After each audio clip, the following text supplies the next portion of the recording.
And once again, we see 1, 2, 3, looks like 4 of the black and whites following that we can see. Right. If we could widen out that picture, we'd probably see more vehicles in pursuit right now, that Fiat.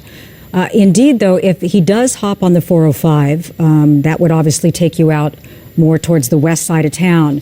But there are any number of freeways that intersect with the 110. If he hits the 405, he's about 7 miles, I would say, south of downtown Los Angeles. And this is an area that's still heavily traveled. Even at 10 o'clock at night, you can see a fair amount of traffic. Indeed. Again, what's sort of interesting is we don't often hear this early in the game that they have a sense for how many people are inside. So 3 people inside that car, possibly. That also kind of changes the calculus on how you deal with somebody that has stolen a car and then has other occupants. Sometimes we've seen a situation where they have other people in the car and they actually find a way to stop and let the person out. No, we haven't seen that as yet. And so far, it seems as if they are traveling at a high rate of speed, but not doing too much that you would say was particularly dangerous. At least they're on the freeway. They're not on surface streets. Susan, are you seeing emergency blinkers on there? Yeah, that's what I mentioned earlier, that they've been driving with the emergency lights on. Well, it'll be interesting to find out the backstory on why there are 3 people in this vehicle. I mean, it could be a possible carjacking. Right. They could be willing riders in the car. We really don't know what led up to this, other than authorities believe that it was stolen.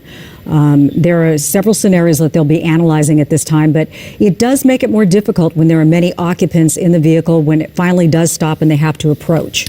And the police like to point out that they will eventually be able to stop this car and get the occupants out.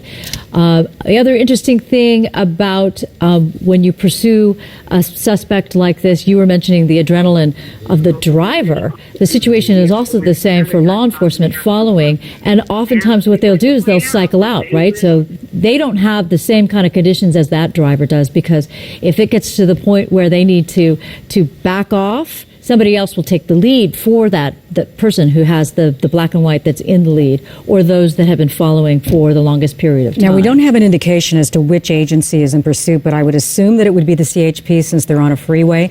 Hard to know where initially the call came in. It might be that agency is still in pursuit.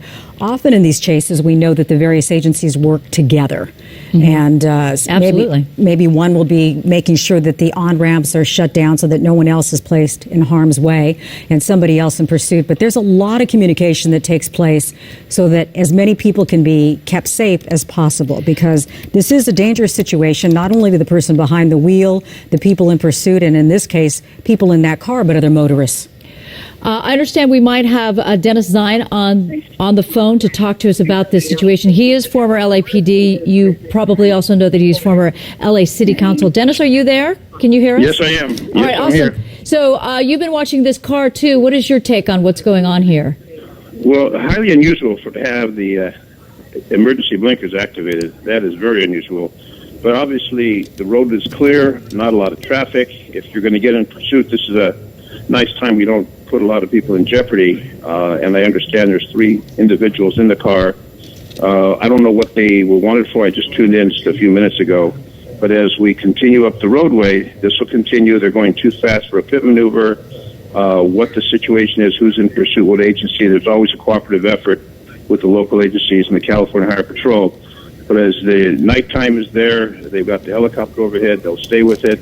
And if the person pulls over, or they pull over and bail, it's all up to the driver and the passenger. It looks like the lights are off at this particular time. I don't think the emergency flashes are on anymore. And from this vantage point on the television set, it looks like the lights are off and they're just cruising up the road with obviously very, very little traffic.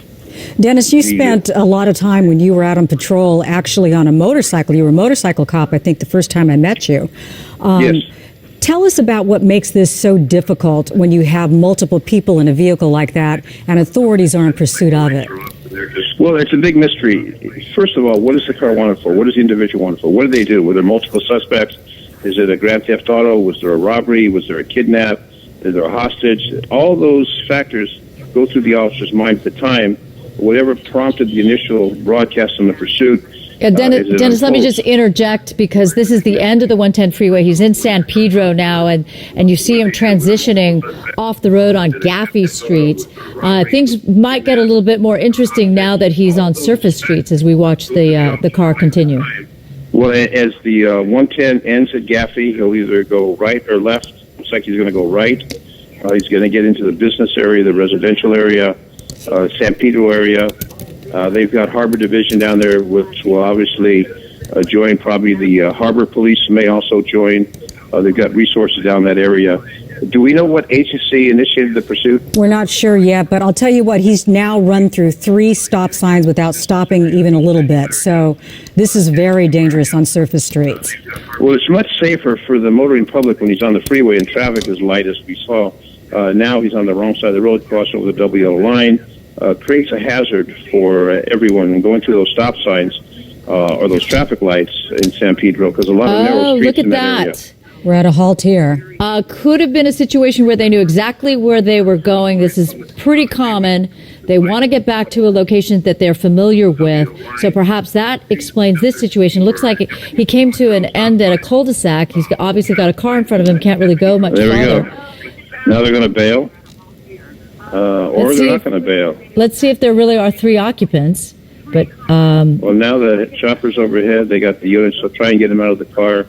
Oftentimes they don't want to exit the vehicle, but in this particular case, the unit, it looks like a detective vehicle with the lighting configuration on that car. I don't see any, at that particular point, I don't see any black and whites. Just plain cars, dual-purpose cars. What does that say to you? It might be another agency. There's a number of agencies. So you see the light bars on those cars inside. Looks like there's a black and white to the rear, but those undercover cars are detective cars. You don't see black and whites there except the one in the rear. So the individuals who are in pursuit of this individual, it may be Metro, it may be an outside agency. As you see the flashlight, the flashing lights. Well, maybe there was some type of investigation going on already before the pursuit took place. Is that the front door opening? Yes. The driver's side. The driver's side just opened. So now they're going to have the standoff, get them out of the car, take them into custody. But what's interesting is what agency is actually in pursuit with those cars. Those aren't the black and whites that you see by your local agency, LAPD or sheriffs or Highway Patrol. Now we see the individual driver's door. But they're obviously not going to get out and run, at least at this particular point. Is that a woman, Dennis? Can you tell whether that's a female? I can't tell from this vantage point. Looking at it from the helicopter point of view, they're overhead. It might be, it might be a woman. I agree with the producer. Producer Allen suggested that it might be a woman. Notice how she's following the orders. She's got her hands up and being told to walk. To almost. Yeah, it does. But I don't see anybody else in the car. Well, they said there were 3 along the way. Right, but do you see anybody else? I'm curious.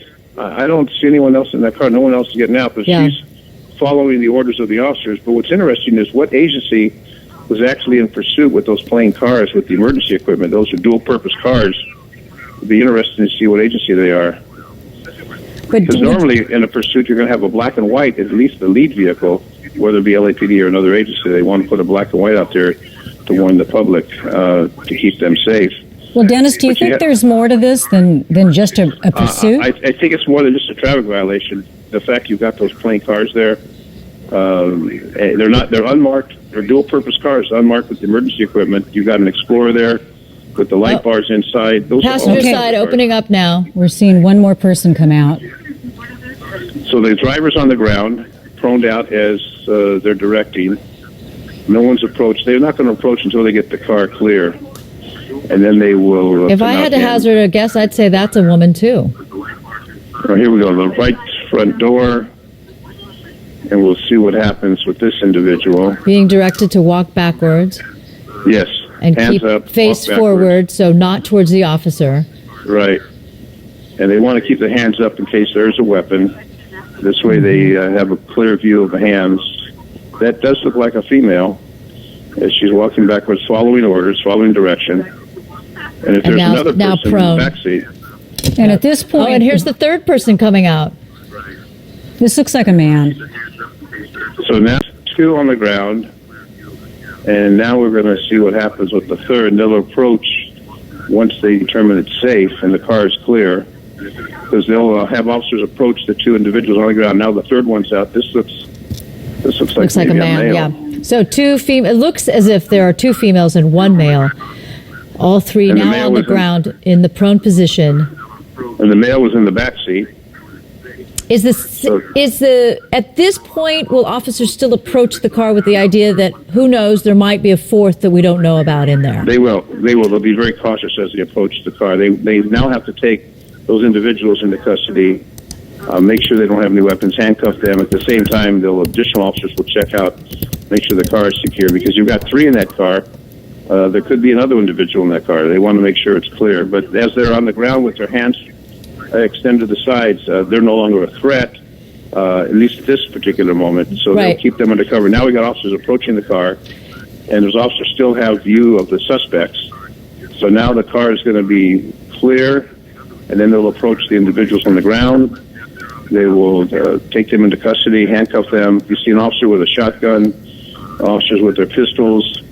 Until the car is clear, it's always a moment. The officer closest to the car did have an opportunity to look inside. The posture sort of suggests that he knows the car is now empty, and now all the officers are approaching the suspects that are on the ground.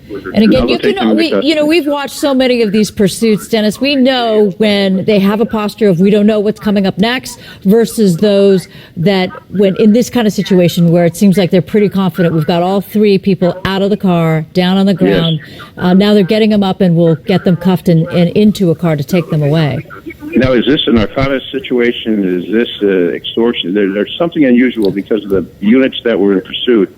Those plain cars, that's not a normal procedure. Yeah. Normally you've got black and whites on situations. So whatever they were investigating, whether it's a narcotic situation or something else, the lead car was not a black and white. So that's always curious to see what agency or what section of law enforcement is actually involved in this takedown. All right, Now Dennis they've got Hine. custody. The car is clear, and pursuit is a code 4, as we say in the word. Nice. Dennis Hine, thank you so much for being with us here on Fox. Former LAPD officer and city councilman here in the city of LA. We are going to be right back.